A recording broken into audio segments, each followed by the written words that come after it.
ആതുരപൂർണ്ണ പ്രശോഭിതം ഈ ജീവിതം, ആർദ്രമാം ദൈവസ്നേഹം നിറയും പൂവനം.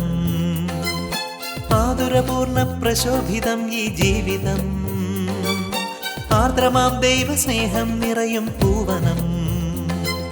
സ്നേഹദീപനാളമായി വിളങ്ങും ധന്യജീവിതം.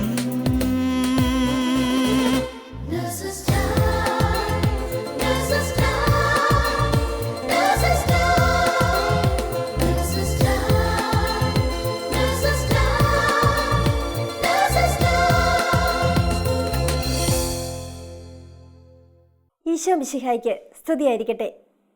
ഷാലോം ടി വിയിലൂടെ ഈശോയുടെ സ്നേഹത്താൽ നിറയുവാനായി സമയം ചെലവഴിച്ച് ഞങ്ങളോടൊപ്പമായിരിക്കുന്ന എല്ലാ ഷാലോം പ്രേക്ഷകരെയും നഴ്സസ് ടൈമിലേക്ക് സ്വാഗതം ചെയ്യുന്നു.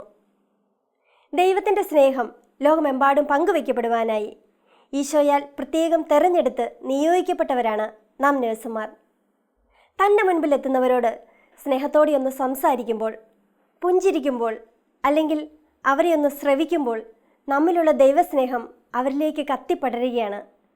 ഇപ്രകാരം ഈശോയ്ക്ക് സാക്ഷികളായി ജീവിക്കുന്ന കുവൈറ്റിലെ കുറച്ച് നഴ്സുമാരുടെ അനുഭവം നമുക്ക് ശ്രവിക്കാം.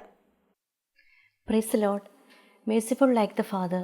വിശുദ്ധ ലൂക്കായുടെ സുവിശേഷം 6-ാം അധ്യായം 36-ാം തിരുവചനം ഇപ്രകാരം പറയുന്നു: നിങ്ങളുടെ പിതാവ് കരുണയുള്ളവരായിരിക്കുന്നത് പോലെ നിങ്ങളും കരുണയുള്ളവരായിരിക്കുവിൻ. 2016 കരുണയുടെ വർഷം.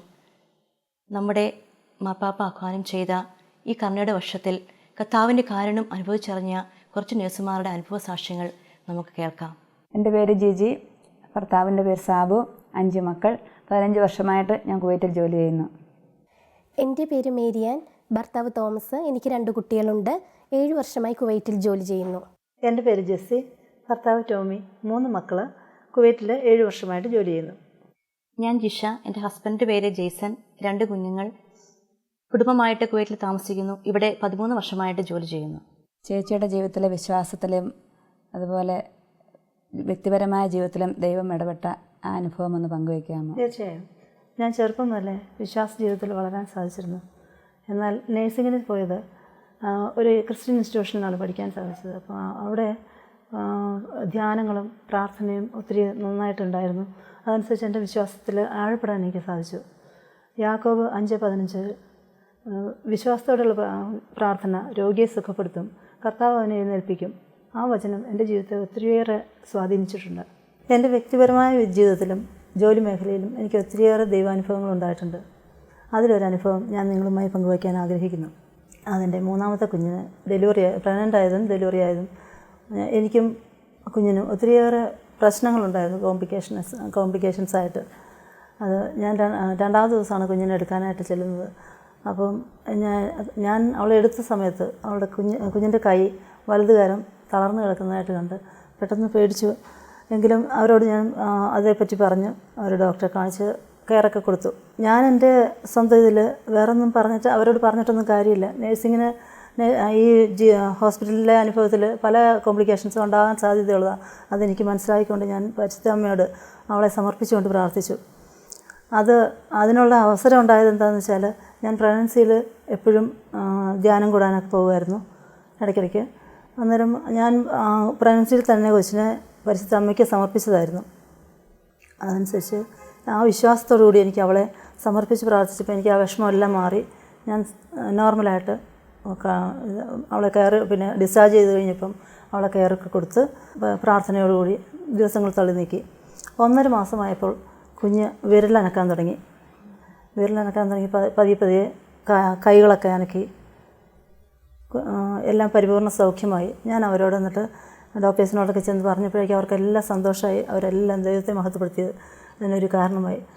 ഇതെല്ലാത്തിനും കാരണം ഞാൻ ഒരു നേഴ്സായതുകൊണ്ടും ആ വിശ്വാസ ജീവിതത്തിലേക്ക് വന്നതിൻ്റെ അനുഭവം, പല അനുഭവങ്ങളും എനിക്കുണ്ടായതുകൊണ്ട് വിശ്വാസത്തിൻ്റെ ആ ദൃഢതയാണ് അവിടെ എനിക്ക് സാധിച്ചത്. അതുപോലെ നിങ്ങൾക്കും എന്തെങ്കിലുമൊക്കെ? തീർച്ചയായിട്ടും ഈ ചേച്ചിയുടെ അനുഭവം, ചേച്ചിക്ക് ആ സമയത്ത് ദൈവത്തിൻ്റെ ഒരു പ്രത്യേക ഒരു അനുഗ്രഹം ഉണ്ടായത് ചെറുപ്പത്തിൽ തന്നെ വിശ്വാസത്തിൽ വളർന്നു വന്ന് ചേച്ചി പറഞ്ഞല്ലോ. തീർച്ചയായിട്ടും അതുകൊണ്ടാണ്. കാരണം ദൈവത്തിൻ്റെ ഒരു സ്നേഹം അനുഭവിക്കാതെ വരുന്നവർക്ക്, അല്ലെങ്കിൽ ആ ഒരു അനുഗ്രഹമില്ലാതെ വരുന്നവർക്ക് ഒരിക്കലും ഒരു പ്രത്യേക സമയത്ത് പ്രത്യേകിച്ച് ഒരു അമ്മയ്ക്ക് തീർച്ചയായിട്ടും അത് തടസ്സങ്ങളെ തരണം ചെയ്യാനായിട്ട് പറ്റില്ല, തീർച്ചയായിട്ടും സാധിക്കത്തില്ല. പറ്റത്തില്ല. അതൊരു സത്യമാണ്. എൻ്റേത് വളരെ വ്യത്യസ്തമായിട്ടുള്ളൊരു സാക്ഷ്യമാണ്. ദൈവം ഓരോ അനുഗ്രഹങ്ങൾ തരുമ്പോഴും അനുഗ്രഹത്തെ മാത്രം ശ്രദ്ധിച്ചുകൊണ്ട് ദൈവത്തെ മറന്നു പോവുകയും ദൈവവിശ്വാസത്തിൽ വളരാതെ ഇരിക്കുകയും ചെയ്ത ഒരവസ്ഥ. അങ്ങനെയുള്ള ആ അവസ്ഥയിൽ എൻ്റെ ജീവിതത്തിൽ പ്രശ്നങ്ങളും പ്രതിസന്ധികളും ഒക്കെ ഉണ്ടാവുമ്പോൾ നിരാശയിലേക്ക് പോയിക്കൊണ്ടിരുന്നു. കുവൈറ്റിൽ വന്നപ്പോഴും സ്വഭാവത്തിൽ മാറ്റമില്ലാതെയും മറ്റുള്ളവരിൽ നന്മ കാണാതെയും കൂദാശകൾ മറന്നുകൊണ്ടും കേവലം ഒരു മതപരമായ അനുഷ്ഠാനങ്ങളിലേക്ക് ഒതുങ്ങിക്കൂടിയൊരു ജീവിതമായിരുന്നു എൻ്റേത്. അങ്ങനെയിരിക്കെ നേഴ്സസ് മിനിസ്ട്രിയുടെ കൂട്ടായ്മയിലുള്ള ഒരു സഹോദരി എന്നെ നിരന്തരമായി വിളിക്കുകയും ആ കൂട്ടായ്മയിലേക്ക് പോവുകയും അവിടെ പറഞ്ഞ ഒരു വചനം എന്നെ വളരെയധികം സ്പർശിക്കുകയുമുണ്ടായി. ആ വചനം ഇതാണ്: നിയമാവർത്തനം 6:5 നിന്റെ ദൈവമായ കർത്താവിനെ പൂർണ്ണ ഹൃദയത്തോടും പൂർണ്ണ ആത്മാവോടും പൂർണ്ണ ശക്തിയോടും കൂടെ സ്നേഹിക്കുക. ഇന്ന് ഈ വചനം തന്നതിനെ ഓർത്ത് ഈ നിമിഷത്തിലും ഞാൻ എൻ്റെ ദൈവത്തെ മഹത്വപ്പെടുത്തുന്നു. എന്തുകൊണ്ടെന്നാൽ ഇന്ന് ഓരോ പ്രഭാതത്തിലും എനിക്ക് എൻ്റെ ദൈവം തന്ന നന്മകളെ ദൈവ തിരുസന്നിധിയിൽ സമർപ്പിച്ചുകൊണ്ട് മറ്റുള്ളവരിൽ നന്മ കാണാനും അവരോട് ക്ഷമിക്കുവാനും അവർക്ക് വേണ്ടി പ്രാർത്ഥിക്കുവാനും എനിക്കിന്ന് സാധിക്കുന്നു. ഈ കൂട്ടായ്മയിലേക്ക് വന്നതിന് ശേഷം എൻ്റെ ജീവിതത്തിലുള്ള പരാതികൾ കുറയ്ക്കുവാൻ എനിക്ക് സാധിച്ചിട്ടുണ്ട്. പ്രാർത്ഥനാ ജീവിതത്തിലേക്ക് വരുവാനും ആ അരൂപിയിൽ നിന്നുകൊണ്ട് മറ്റുള്ളവരെയും പ്രാർത്ഥനാ രൂപയിലേക്ക് കൊണ്ടുവരാനുള്ള ഒരു വലിയ കൃപ എനിക്ക് ഈ വചനത്തിലൂടെ സാധിച്ചിട്ടുണ്ട്. ഇതുപോലെ ചേച്ചിയുടെ ഒരു വ്യക്തിപരമായ ഒരു അനുഭവം പങ്കുവെക്കാമോ? തീർച്ചയായും. ചെറുപ്പത്തിലെ തന്നെ സാധാരണ പോലെയുള്ള കുദാശയിലും കുർബാനയിലും ഒക്കെയാണ് ജീവിച്ചു പോകുന്നത്. എങ്കിലും ചാച്ചൻ്റെ മരണത്തിന് ശേഷം അമ്മച്ചി ഞങ്ങളെ വളരെ പ്രാർത്ഥനാ രൂപയിൽ തന്നെ വളർത്തുവാനും അതുപോലെ ത്യാഗം സഹിച്ചും കണ്ണുനീരോടെയുള്ള പ്രാർത്ഥനയിലാണ് ഞങ്ങളെ 7 വരെയും വളർത്തിക്കൊണ്ട് പോകുന്നത്. അപ്പോഴൊന്നും അതിൻ്റെ ആഴത്തിലുള്ള വിശ്വാസം എനിക്ക് മനസ്സിലാക്കാൻ സാധിച്ചില്ല. എന്നാൽ എൻ്റെ ജീവിതത്തിൽ ഞാൻ പ്രയാസങ്ങൾ നേരിടേണ്ടി വന്നപ്പോഴാണ് ഞാൻ എൻ്റെ അമ്മയുടെ പ്രാർത്ഥനാ ചൈതന്യം എൻ്റെ ജീവിതത്തിൽ അത് അനർത്ഥമാക്കാൻ സാധിക്കേണ്ടി വന്നത്. മത്തായിയുടെ സുവിശേഷം 7-ാം അധ്യായം 7-ാം വാക്യം: ചോദിക്കൂ നിങ്ങൾക്ക് ലഭിക്കും, അന്വേഷിക്കുവാൻ കണ്ടെത്തും, മുട്ടുവിൻ തുറക്കപ്പെടും എന്ന വചനം ഇതിൻ്റെ ശക്തിയാൽ ഞാൻ തീഷ്ണതയോടെ പ്രാർത്ഥിച്ചതിൻ്റെ ഫലമായിട്ട് എനിക്ക് തടസ്സമായിട്ട് വന്നിരുന്ന ഈ കുവൈറ്റിലേക്കുള്ള ജോലിയുടെ തടസ്സം മാറി എനിക്കിവിടെ വന്ന് ജോലി ചെയ്യാൻ സാധിച്ചു. ചേച്ചിയുടെ ഒരു കൂട്ടായ്മയിലേക്ക് കടന്നു വന്ന ശേഷം ഒരു അനുഭവം പങ്കുവെക്കാമോ? തീർച്ചയായിട്ടും. ഞാനിവിടെ ജോലി ചെയ്തിരിക്കെ ഹസ്ബൻഡും മക്കളൊക്കെ ആയിട്ട് ഇവിടെ ജീവിച്ചു. എന്നാൽ അധിക നാളാകുന്നതിന് മുമ്പ് അവർ തിരിച്ച് നാട്ടിലേക്ക് പോയതിന് ശേഷം ഹോസ്റ്റലിലുള്ള ഈ ജീവിതം എന്നെ ഏറെ വേദനിപ്പിക്കുന്നതായിരുന്നു. മക്കളെയൊക്കെ ദൈവത്തിലേക്ക് ആഴത്തിൽ വിശ്വാസത്തിൽ വളർത്തണമെന്നുള്ള ആഗ്രഹത്തിലാണ് എൻ്റെ പ്രാർത്ഥനയുടെ എനിക്ക് മുമ്പോട്ട് പോകാനായിട്ട് ആഗ്രഹിച്ചെങ്കിലും അതിന് സാധിക്കാതെ വന്നത് എനിക്കേറെ എൻ്റെ മനസ്സിന് പ്രയാസങ്ങളുണ്ടാക്കുകയും അങ്ങനെ വളരെ വേദനാജനകമായിട്ട് ഞാൻ ഇരിക്കുമ്പോഴാണ് ഈ നേഴ്സസ് മിനിസ്ട്രിയിൽ ഒരു സഹോദരി എന്നെ കൂട്ടായ്മയിലേക്ക് ക്ഷണിക്കുകയും ഇവിടെ സജീവമായിട്ട് എനിക്ക് പ്രവർത്തിക്കുവാനും സാധിക്കുന്നത്. അങ്ങനെ സാധിച്ചതിന് ശേഷം എനിക്ക് എൻ്റെ ജീവിതത്തിൽ എൻ്റെ പ്രശ്നങ്ങൾ, എൻ്റെ വേദനകൾ, എൻ്റെ സഹനങ്ങളെല്ലാം എനിക്ക് സന്തോഷകരമായിട്ടും എനിക്ക് മുമ്പോട്ട് സ്മൂത്തായിട്ട് പോകാനും സാധിച്ചു. അതെൻ്റെ കുടുംബജീവിതത്തിലും എനിക്കൊരു കൃപയായി തന്നെ എനിക്ക് കാണുവാൻ സാധിച്ചു. മക്കളുടെ കാര്യത്തിലൊക്കെ ആണെങ്കിലും എല്ലാം നന്മയായിട്ട് തന്നെ എനിക്ക് ഇപ്പോൾ ഞാൻ അനുഭവിക്കുന്നു. ആ ദൈവകൃപ ഞാൻ അനുഭവിക്കുന്നുണ്ട്. എനിക്ക് പക്ഷേ ഒരു വ്യത്യസ്തമായിട്ടുള്ള ഒരു അനുഭവമാണ് എനിക്ക് പങ്കുവെക്കാനുള്ളത്. ഞാൻ ആഗ്രഹിച്ചല്ല ഞാൻ ഈ പ്രൊഫഷനിലേക്ക് കടന്നു വന്നത്. പക്ഷെ എന്നാലും നഴ്സിംഗ് പഠനം കഴിഞ്ഞ് ഞാൻ കുവൈറ്റിലേക്ക് കടന്നു വരാൻ എനിക്ക് സാഹചര്യമുണ്ടായി. അങ്ങനെ കുവൈറ്റിൽ വന്നിട്ട് ഇൻ്റർവ്യൂ പാസ്സായി. ആ സമയത്ത് ഞങ്ങൾക്ക് പെട്ടെന്ന് ജോലിക്ക് പ്രവേശിക്കുവാൻ സാധിക്കുമായിരുന്നാലും ഞങ്ങളുടെ ബാച്ചിനെ 1 വർഷത്തേക്ക് സ്റ്റേ ചെയ്യുകയായിരുന്നു. ആ ഒരു സമയത്ത് ഞാൻ നാട്ടിൽ നിന്ന സമയത്ത് എനിക്ക് ധ്യാനം കൂടുവാനിടയായി. അന്ന് എന്നെ കൗൺസിൽ ചെയ്ത ധ്യാനഗുരു എന്നോട് പറഞ്ഞു, നീ ആദ്യം തന്നെ നേഴ്സിംഗ് പ്രൊഫഷൻ ഉൾക്കൊള്ളുവാൻ എന്നോട് പ്രാർത്ഥിക്കാൻ പറഞ്ഞു. അതിനുശേഷം ആ സമയത്ത് എനിക്ക് വേണ്ടി പ്രാർത്ഥിച്ചൊരു വചനമായിരുന്നു ജെറമ്യാ 29:11. നിങ്ങളെക്കുറിച്ചൊരു പദ്ധതിയുണ്ട്, നിൻ്റെ നാശത്തിനുള്ളതല്ല മറിച്ച് ക്ഷേമത്തിനുള്ള പദ്ധതിയാണ്, അത് നിനക്ക് ശുഭമായ ഭാവിയും പ്രത്യാശയും നൽകുന്ന പദ്ധതി. അങ്ങനെ ആ ധ്യാനം കഴിഞ്ഞ് 1 മാസത്തിനുള്ളിൽ തന്നെ എനിക്ക് കുവൈറ്റിൽ വരുവാൻ സാധിച്ചു. അതിനുശേഷം 2 വർഷത്തിനുള്ളിൽ എൻ്റെ വിവാഹവും നടന്നു. ഞാൻ ഈ കൂട്ടായ്മയിൽ ജിഷയെ കാണുമ്പോൾ ജിഷ നല്ല ആക്റ്റീവായിട്ട് തന്നെ കാര്യങ്ങളെല്ലാം ചെയ്യുന്നുണ്ടല്ലോ, ആ അനുഭവം ഒന്ന് പങ്കുവയ്ക്കാമോ? തീർച്ചയായിട്ടും ചേച്ചി. കൂട്ടായ്മയ്ക്ക് വരുന്നതിന് മുമ്പ് എൻ്റെ വിവാഹ ജീവിതവും ജോലിയുമായിട്ട് എനിക്ക് അഡ്ജസ്റ്റ് ചെയ്യാൻ ബുദ്ധിമുട്ട് ആയിരുന്നു. അത് എൻ്റെ ഒരു പ്രാർത്ഥനയുടെ കുറവാണെന്ന് എനിക്ക് മനസ്സിലായി. അങ്ങനെ 2014 ഒരു നേഴ്സസ് കൺവെൻഷൻ കൂടുവാനിടയായി. ആ ഒരു നേഴ്സസ് കൺവെൻഷനിൽ എനിക്ക് അന്ന് കടന്നു വന്ന ദൈവിക ഒരു അഭിഷിക്തൻ അവർ പറഞ്ഞൊരു വചനം എന്നെ വല്ലാതെ സ്പർശിച്ചു. മത്തായിയുടെ സുവിശേഷം 26-ാം അധ്യായം 40-ാം തിരുവചനം, എന്നോടുകൂടെ 1 മണിക്കൂർ ഉണർന്നിരിക്കാൻ നിങ്ങൾക്ക് കഴിഞ്ഞില്ലേ? അതിനുശേഷം ആ ധ്യാനം കഴിഞ്ഞ് ഞാൻ പിറ്റേ ദിവസം തന്നെ എൻ്റെ വ്യക്തിപരമായ പ്രാർത്ഥനാ ജീവിതം ഞാൻ ആരംഭിച്ചു.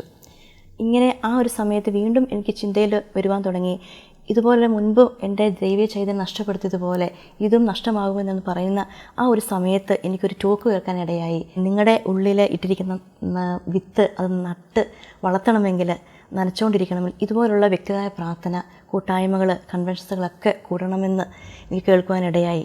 തീർച്ചയായും പ്രാർത്ഥന നമുക്ക് അതിനെ പരിപോഷിപ്പിക്കുവാനായിട്ട് സാധിക്കും. പ്രാർത്ഥനയിലൂടെ മാത്രമേ നമുക്ക് നമ്മുടെ ആ വിശ്വാസം ആഴപ്പെടാൻ സാധിക്കുകയുള്ളൂ. അതുപോലെ തന്നെ ജസ്റ്റ് നമ്മുടെ ഈ വ്യക്തിപരമായ പ്രാർത്ഥനയിൽ നമുക്ക് എൻ്റെ അനാവശ്യമായിട്ടുള്ള കളഞ്ഞ സമയങ്ങൾ, അതായത് നമ്മുടെ മീഡിയയിലൊക്കെ അതെല്ലാം ഈശോയോട് കൂടി ആയിരിക്കുമ്പോൾ ആ ഒരു എന്താ പറയുക, ഫ്രണ്ടായിട്ട് ഈശോയുടെ എല്ലാം തുറന്നു പറഞ്ഞ് ഈശോയുടെ കൂടെ പോയപ്പോൾ എനിക്ക് എന്തുമാത്രം സന്തോഷം അനുഭവിക്കാൻ പറ്റി. അതാണ് ആ ഒരു പ്രാർത്ഥനയിലൂടെയൊക്കെ കടന്നു വന്നുകൊണ്ടായിരിക്കും ജിച്ചേച്ചി എന്നെ കണ്ടപ്പോൾ ആ തീക്ഷ്ണത അല്ലെങ്കിൽ ആ ഒരു ആക്റ്റീവായിട്ട് ജിച്ചേച്ചിക്ക് ചിലപ്പോൾ അനുഭവപ്പെട്ടത്. നമ്മളിതുവരെ നമ്മുടെ വ്യക്തിപരമായ ദൈവികാനുഭവം നമ്മൾ പങ്കുവയ്ക്കുകയായിരുന്നു. ഇനിയിപ്പോൾ നമുക്ക് നമ്മുടെ ജോലി മേഖലയിൽ അനുഭവപ്പെട്ട ആ ദൈവിക സാക്ഷ്യം നമുക്കൊന്ന് പങ്കുവയ്ക്കാം. എൻ്റെ ജോലി മേഖലയിലുണ്ടായ അനുഭവം ഞാനിപ്പോൾ പങ്കുവയ്ക്കാം. ഞാൻ ഓപ്പറേഷൻ തിയേറ്ററിലാണ് വർക്ക് ചെയ്യുന്നത്.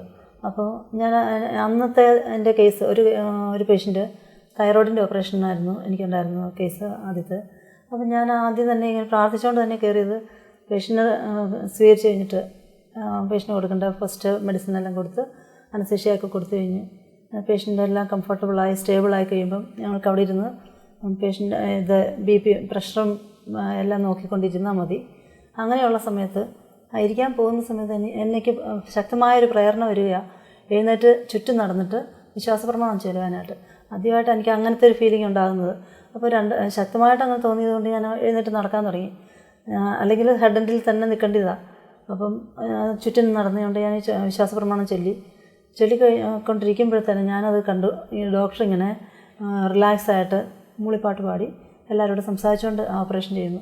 അതെനിക്ക് വലിയൊരു പ്രത്യേക അനുഭവമായിരുന്നു. കാരണം ഇങ്ങനത്തെ കേസസിന് സാധാരണഗതിയിൽ ഡോക്ടേഴ്സ് ഒത്തിരി ടെൻഷനോട് കൂടിയാണ് ചെയ്യാറുള്ളത്.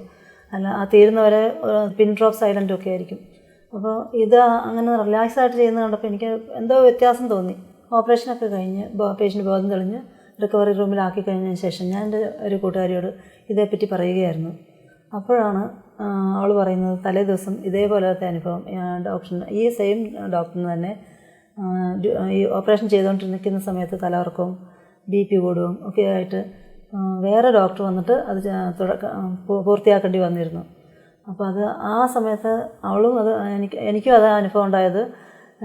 എന്നെക്കൊണ്ട് ഈശോ ആ ഡോക്ടറിന് വേണ്ടിയിട്ട് മധ്യസ്ഥ പ്രാർത്ഥന നടത്തുമായിരുന്നു അന്നേരം എനിക്ക് മനസ്സിലായത്. അപ്പോൾ ഞങ്ങൾ ദൈവത്തിനെ മഹത്വപ്പെടുത്തി. കാരണം ഞാനൊരു നേഴ്സായിക്കൊണ്ട് ഇങ്ങനത്തെ ഒരു സാഹചര്യത്തിൽ രോഗിയെ കിട്ടുമ്പോഴേക്ക് ആ രോഗിക്ക് വേണ്ടിയിട്ട് പ്രാർത്ഥിക്കാനും കൂടെ ജോലി ചെയ്യുന്ന ഡോക്ടേഴ്സിനും നമ്മുടെ കൂടെ ജോലി ചെയ്യുന്ന എല്ലാവർക്കും വേണ്ടിയിട്ട് പ്രാർത്ഥിക്കാനുള്ള ഒരു കടമയുണ്ട് നമുക്ക്. അതിൽ നിന്ന് എനിക്ക് മനസ്സിലായത്. അപ്പോൾ അതിൽ നിന്നും ആ ഡോക്ടറിൻ്റെയാണ് ടെൻഷൻ കുറയ്ക്കാൻ നമ്മുടെ ആ പ്രാർത്ഥനാ സാന്നിധ്യം സഹായിച്ചു. തീർച്ചയായിട്ടും. കൂടാതെ നമ്മളോട് ആരെങ്കിലും വൈരാഗ്യത്തോടെയോ എന്തെങ്കിലും ഇരിക്കുന്നവർക്ക് വേണ്ടിയിട്ടും പ്രാർത്ഥിക്കാൻ ആ സാഹചര്യത്തിൽ നമ്മുടെ ജോലി മേഖലയിൽ ഒത്തിരി പ്രശ്നങ്ങൾ അങ്ങനത്തെ ഉണ്ട്. അതിനൊക്കെ നമ്മുടെ പ്രാർത്ഥന എപ്പോഴും അത്യാവശ്യമാണെന്നുള്ളത് അതിൽ നിന്ന് എനിക്ക് മനസ്സിലായത്. എനിക്കും ജസ്റ്റ് ചേച്ചി പറഞ്ഞതുപോലെയുള്ള അനുഭവമാണ് പറയാനുള്ളത്.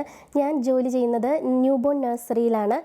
തീർച്ചയായിട്ടും അമ്മയുടെ ഉദരത്തിൽ നിന്ന് പുറത്തേക്ക് വരുന്ന ആ ഒരു കുട്ടിക്ക് പല പ്രതിസന്ധികളും തരണം ചെയ്യേണ്ടതുണ്ട്. നഴ്സസ് മിനിസ്ട്രിയിലേക്ക് വരുന്നതിന് മുന്നേ എനിക്ക് അത്രയും ഒരു ഇത് തോന്നിയിരുന്നില്ല. ആ കുട്ടിക്കൊരു പ്രാർത്ഥന ആവശ്യമാണെന്നുള്ളൊരു കരുതൽ എനിക്കില്ലായിരുന്നു. പക്ഷേ ഇതിൽ വന്നതിന് ശേഷം ആ കുട്ടിക്ക് വേണ്ടി തീർച്ചയായിട്ടും അതിൻ്റെ അമ്മയോ ആരും അറിയുന്നില്ല. ആ കുഞ്ഞിൻ്റെ വേദന എന്താണെന്ന് അതിന് പറയാൻ സാധിക്കത്തില്ല. ആ അവസ്ഥയിൽ ഇന്നെനിക്ക് ആ കുഞ്ഞിനെ ദൈവത്തിൻ്റെ കയ്യിൽ കൊടുത്തുകൊണ്ടും ആ പ്രതിസന്ധി ഘട്ടങ്ങളെ തരണം ചെയ്യണേ എന്ന് പ്രാർത്ഥിക്കുവാനും ഇന്നെനിക്ക് സാധിക്കുന്നുണ്ട്. തീർച്ചയായിട്ടും ഈ കൂട്ടായ്മയിൽ വന്നതിന് ശേഷം ആത്മാവിൽ നിറഞ്ഞ് ഓരോ കുഞ്ഞുങ്ങൾക്ക് വേണ്ടി പ്രാർത്ഥിക്കുവാനും ഈ കൂട്ടായ്മയിലെ നിരന്തരമായ പ്രാർത്ഥനാരൂപിയിൽ നിൽക്കുന്നതുകൊണ്ട് എനിക്കിന്ന് സാധിക്കുന്നുണ്ട്. മേരിയാൻ ഒരു കുഞ്ഞിൻ്റെ ജീവിതാവസ്ഥയിലേക്കുള്ള ആ തുടക്കത്തിലാണ് ശുശ്രൂഷ ചെയ്യുന്നതെങ്കിൽ ഞാൻ ഒരു രോഗിയുടെ ജീവിതാവസാന സമയത്തുള്ള ശുശ്രൂഷയിലാണ് വേല ചെയ്യുന്നത്. അപ്പോൾ മരണാവസ്ഥ നേരിടേണ്ടി വരുന്ന രോഗിയുടെ സമയത്ത് എനിക്ക് ആ രോഗീനെ പ്രാർത്ഥനാരൂപിയോടെ എനിക്ക് ആത്മാവിന് ശാന്തി കിട്ടുവാൻ വേണ്ടിയും ആ രോഗിക്ക് വേണ്ടി പ്രാർത്ഥിക്കുവാൻ സാധിക്കുന്നുണ്ട്. എന്നാൽ അതുകൂടാതെ ഡയാലിസിസിൻ്റെ സമയത്ത് ക്രിട്ടിക്കലാകുന്ന കണ്ടീഷൻ ഉണ്ടാകുമ്പോൾ ഞാൻ അവർക്ക് വേണ്ടി പ്രത്യേകമായിട്ട് തീക്ഷ്ണമായിട്ട് പ്രാർത്ഥിച്ചുകൊണ്ട് ആ സമയം തിരിച്ച് ജീവിതത്തിലോട്ടൊന്ന് എടുക്കാൻ വേണ്ടി എൻ്റെ ഒരു പ്രാർത്ഥനാ ചൈതന്യത്തോടെ എനിക്ക് ആ സമയം തരണം ചെയ്യാൻ സാധിക്കുന്നുണ്ട്. അതെനിക്ക് ഈ കൂട്ടായ്മയിൽ വന്നതിന് ശേഷമാണ് ഇത്ര ചൈതന്യത്തോടെ എനിക്ക് ആ പ്രതിസന്ധി ഘട്ടങ്ങളെ തരണം ചെയ്യാൻ സാധിക്കുന്നത്. എൻ്റെ കാര്യം പറയുകയാണെങ്കിൽ എൻ്റെ ജോലി മേഖലയിലും എൻ്റെ കുടുംബത്തിലും ഞാൻ ഇടപെടുന്ന എല്ലാ മേഖലകളിലും എൻ്റെ നാവിനെ നിയന്ത്രിക്കാൻ എനിക്ക് സാധിക്കില്ലായിരുന്നു. എന്നാൽ നഴ്സസ് മിനിസ്ട്രി വന്നതിന് ശേഷം എൻ്റെ നാവിനെ നിയന്ത്രിക്കുവാൻ ദൈവം എനിക്ക് കൃപ തന്നു. ഒരു ദിവസം ആ കൂട്ടായ്മയിൽ കേട്ടൊരു വചനമുണ്ട്, സങ്കീർത്തനം 141:3. കർത്താവെ എൻ്റെ നാവിനെ കടിഞ്ഞാണിടണമേ, എൻ്റെ അതര കവാടത്തിന് കാവലേർപ്പെടുത്തണമെന്ന്. ആ വചനം കേട്ട നിമിഷം മുതൽ ഞാൻ പിറ്റേ ദിവസം എൻ്റെ വ്യക്തിപരമായ പ്രാർത്ഥനയിൽ അത് ഞാൻ കൂട്ടിച്ചേർത്തു. ഈശോയെ, എൻ്റെ നാവിനെ നിയന്ത്രിക്കാനുള്ള കൃപ നീ എനിക്ക് തരണമേ എന്ന്. ഇപ്പോൾ എൻ്റെ ജോലി മേഖലയിൽ എനിക്ക് എൻ്റെ സഹപ്രവർത്തകരുമായിട്ട് സൗമ്യമായി ഇടപഴകുവാനും എൻ്റെ കുടുംബത്തും എനിക്ക് നാവിനെ നിയന്ത്രിക്കുവാനും ഇത് കണ്ട് എൻ്റെ സഹപ്രവർത്തകരോട് എന്നോട് ചോദിച്ചിട്ടുണ്ട്, നിനക്ക് എങ്ങനെ സാധിച്ചു എന്ന്. ആ എൻ്റെ അനുഭവം എനിക്ക് പങ്കുവെക്കാൻ സാധിക്കുന്നുണ്ട്. അവർക്കിത് കേട്ടപ്പോൾ ഒത്തിരിയേറെ സന്തോഷമായി. അവരും പറഞ്ഞു, തീർച്ചയായിട്ടും ഞങ്ങൾക്കും ഈ പ്രാർത്ഥന കൂട്ടായ്മയിൽ നിന്ന് വരണമെന്ന് എന്നോട് 2-3 പേര് എന്നോട് പറഞ്ഞിട്ടുണ്ട്. ഇത് ഈ അവസാനമായിട്ട് നടന്ന നഴ്സസ് കൺവെൻഷനിൽ ഞാൻ തീക്ഷ്ണമായിട്ട് പ്രാർത്ഥിച്ചതിന് വേണ്ടിയാണ്. ഈശോയെ, എനിക്ക് പ്രാർത്ഥിക്കുവാൻ കൃപം തന്നാലും കർത്താവേ, എൻ്റെ ഈ നാവിന് വേണ്ടി ഞാൻ കുറേ കൂടി ഞാൻ പ്രാർത്ഥിക്കുകയാണ് എന്ന് ഞാൻ പ്രാർത്ഥിച്ച നിമിഷത്ത് ആ സമയത്ത് ആ ധ്യാനഗുരു പറഞ്ഞത്, ഇപ്പോൾ ഈ നാവിന് വേണ്ടി പ്രാർത്ഥിക്കുന്ന അല്ലെങ്കിൽ ഇതുപോലെ വിഷമിക്കുന്ന ഒരു മകളെ ദൈവം ആശ്വസിപ്പിക്കുന്നു എന്നാണ് എനിക്കന്ന് കേൾക്കുവാനിടയായത്. തീർച്ചയായിട്ടും അത് ഞാനാണെന്ന് പൂർണ്ണമായിട്ടും വിശ്വസിച്ചു. ഇന്ന് എൻ്റെ യേശുവിന് വേണ്ടി പരിപൂർണ്ണ സൗമ്യമായിട്ട്, അത് മാതാവിൻ്റെ ആഴമായ 7 ഗുണങ്ങളിലൊന്നായ ആഴമായ മൗനം തരണമെന്ന് ഞാൻ അന്ന് പ്രാർത്ഥിച്ചായിരുന്നു. ഈശോയെ, ഞാൻ എൻ്റെ ദൈവം ഈ ആഴമായ മാതാവിൻ്റെ ഈ ആഴമായ മൗനവും എന്നെ കൂടുതൽ തീക്ഷ്ണതയിലൂടെ എത്തിക്കുവാനും ഞാൻ ഈ ഒരു അവസാനം നടന്ന നഴ്സസ് കൺവെൻഷൻ ഞാൻ ഈശോയോട് പ്രാർത്ഥിച്ചു. ജിഷ പറഞ്ഞത് വളരെ ശരിയാണ്. നാവിൻ്റെ നിയന്ത്രണം കുടുംബജീവിതത്തിലും നമ്മുടെ ജോലി മേഖലയിലും വളരെ അത്യന്താപേക്ഷിതമാണ്. ഇത്രയും സമയം നമ്മൾ ഈശോയുടെ സ്നേഹം നമ്മൾ പങ്കുവെക്കുകയായിരുന്നു. ഇതുപോലെ ലോകത്തുള്ള എല്ലാ നഴ്സുമാർക്കും ഈശോയുടെ സ്നേഹം അനുഭവിച്ചറിയുവാനും അത് പങ്കുവെക്കുവാനും ഇടവരുത്തട്ടെ എന്ന് ഞങ്ങൾ പ്രാർത്ഥിക്കുന്നു.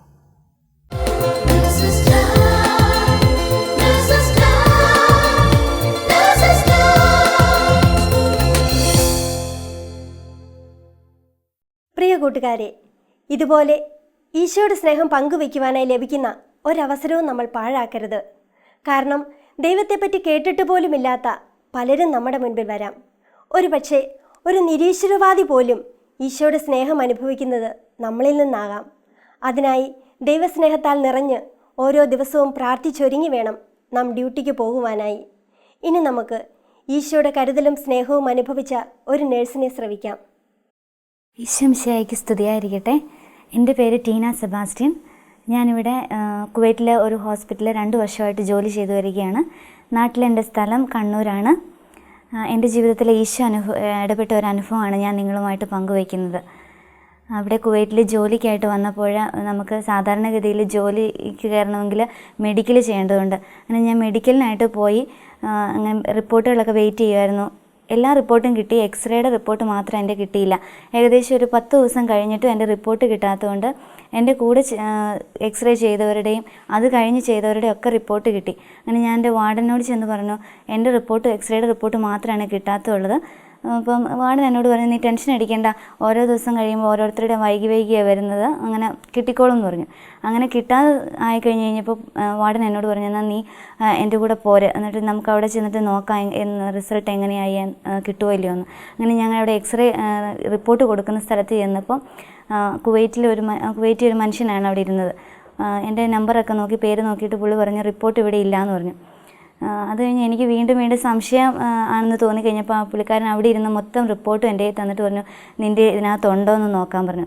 ഞാനത് മൊത്തം നോക്കി, എൻ്റെ റിപ്പോർട്ട് മാത്രം അതിനകത്ത് എനിക്ക് കാണാൻ പറ്റിയില്ല. അപ്പോൾ പുള്ളിക്കാരൻ എന്നോട് പറഞ്ഞു, എക്സ്റേയിൽ എന്തെങ്കിലും പ്രശ്നം കാരണമായിരിക്കും അവർ ഡിസ്പാച്ച് ചെയ്യാത്തത്, എക്സ്റേ റിപ്പോർട്ട് വരാത്തത്. അപ്പം ഒരു കാര്യം ചെയ്യുക, 35ാമത്തെ റൂമിൽ ചെന്നിട്ട് അന്വേഷിക്കാൻ പറഞ്ഞു. അങ്ങനെ അവിടെ ചെന്ന് കഴിഞ്ഞപ്പോൾ ഒരു സിസ്റ്ററായിരുന്നു അവിടെ ഉണ്ടായിരുന്ന. സിസ്റ്റർ പറഞ്ഞു എക്സ്റേയിൽ കുഴപ്പമുള്ളത് കൊണ്ട് അത് ഡോക്ടറിനെ കാണിക്കാൻ വേണ്ടിയിട്ട് ഡോക്ടേഴ്സിൻ്റെ റൂമിൽ വെച്ചേക്കാം, അങ്ങോട്ട് ചെല്ലാൻ പറഞ്ഞു.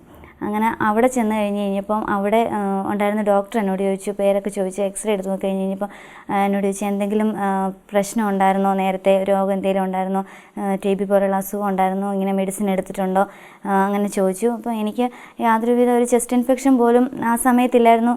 പിന്നെ അങ്ങനെ മെഡിസിൻ എടുക്കേണ്ടതായിട്ട് വന്നിട്ടില്ല. നാട്ടിൽ 2 എക്സ്റേ എടുത്തു, അതിനകത്തൊന്നും ഒരു കുഴപ്പം ഉണ്ടായിരുന്നില്ല. അപ്പം ഞാൻ പറഞ്ഞു എനിക്ക് കുഴപ്പമൊന്നുമില്ല, ഇതുവരെ മെഡിസിൻ ഒന്നും എടുക്കേണ്ടതൊന്നും വന്നിട്ടില്ല എന്ന് പറഞ്ഞു.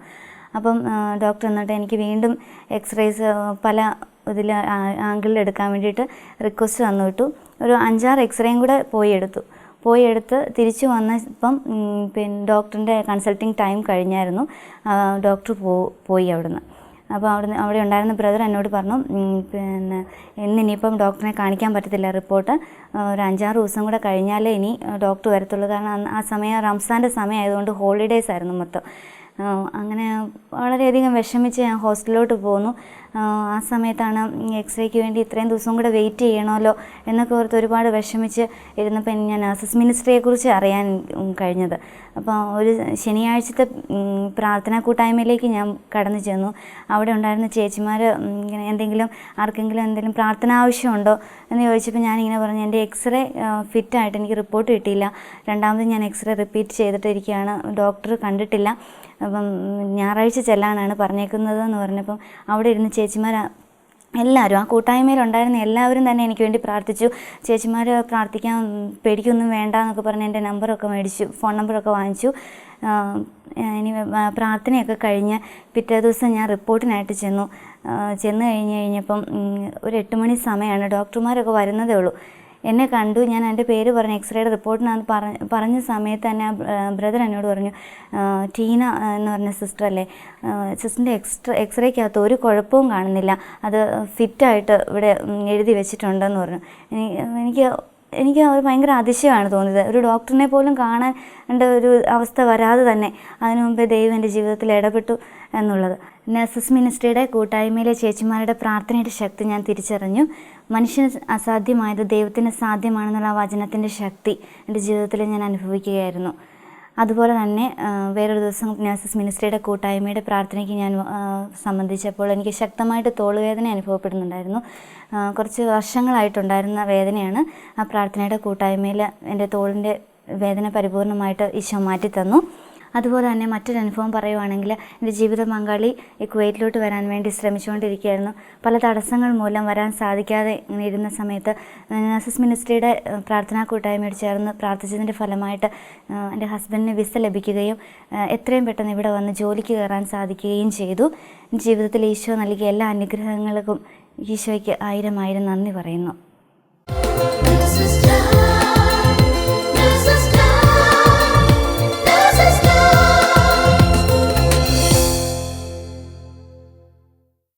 ടീനയുടെ ജീവിതത്തിൽ ഈശോ പ്രവർത്തിച്ച അത്ഭുതങ്ങളെ നാം കണ്ടു കഴിഞ്ഞുവല്ലോ.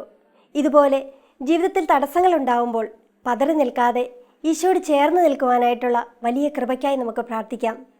അതിനായി ലോകമെമ്പാടുമുള്ള എല്ലാ നഴ്സുമാരെയും അവരുടെ കുടുംബങ്ങളെയും പരിശുദ്ധ അമ്മയുടെ വിമല ഹൃദയം വഴി ഈശോയ്ക്ക് സമർപ്പിച്ചുകൊണ്ട് നമുക്ക് പ്രാർത്ഥിക്കാം. ഓരോ നഴ്സും ഒരു വിശുദ്ധനായി തീരട്ടെ, ഒരു വിശുദ്ധയായി തീരട്ടെ. ദൈവമാതാവും ഞങ്ങളുടെ അമ്മയുമായ കന്യകാമറിയമേ, ഫാത്തിമാനാഥേ, എന്നെയും എൻ്റെ കുടുംബത്തെയും തിരുസഭയെയും മാനവകുലത്തെയും ലോകമെമ്പാടുമുള്ള നേഴ്സുമാരെയും അങ്ങേ വിമല ഹൃദയത്തിന് പ്രതിഷ്ഠിക്കുന്നു. അങ്ങേ ശക്തിയുള്ള സംരക്ഷണത്തിൽ ഞങ്ങളെ കാത്തുകൊള്ളണമേ. അങ്ങ് ഞങ്ങളുടെ നാഥയും സംരക്ഷകയുമാകണമേ. ആത്മീയവും ശാരീരികവുമായ സകല അപകടങ്ങളിലും ക്ലേശങ്ങളിലും നിന്ന് ഞങ്ങളെ രക്ഷിച്ചുകൊള്ളണമേ. എല്ലാറ്റിലും ദൈവേഷ്ടം കണ്ടെത്തി നിറവേറ്റുവാനും യേശുവിൻ്റെ തിരുഹൃദയത്തിന് പ്രീതികരമായ വിധത്തിൽ ജീവിച്ച് സ്വർഗഭാഗ്യത്തിൽ എത്തിച്ചേരുവാനും കാരുണ്യനാഥേ, ഞങ്ങളുടെ സ്നേഹമുള്ള അമ്മേ, ഞങ്ങളെ സഹായിക്കണമേ. ആമേൻ.